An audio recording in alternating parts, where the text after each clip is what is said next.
Fermadakı keçilərin, inəklərin və qoyunların cəmi 720 olarsa, keçilərin sayını tapın. Hər sektor müəyyən mərkəzi bucağa uyğun olduğu göstərilibdir.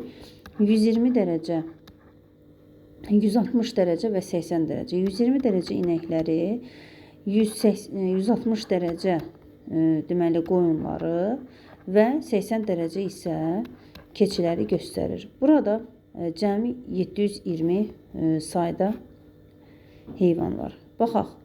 Deməli, özlərinə mütənasib olaraq, düz mütənasib şəkildə götürsək, 120, 160 və 80 hər birini 40 dərəcə ilə ixtisar aparsam, burada qalacaq 3, burada 4, burada isə 2. Deməli, 3K, üstəgəl 4K, üstəgəlsin 2K, bərabərdir 720 yaza bilərik. Və buradan K-nı tapaq. 7 üstünə də 2, 9. 9K bərabərdir 720 olarsa, K da bərabərdir 80 olar. K 80-dirsə, deməli 3K inəklər idi. Bizdən keçilərin sayı tələb olunur. Keçilər 2K-ya uyğundur. Deməli 2 vurulsun 80 bərabərdir 160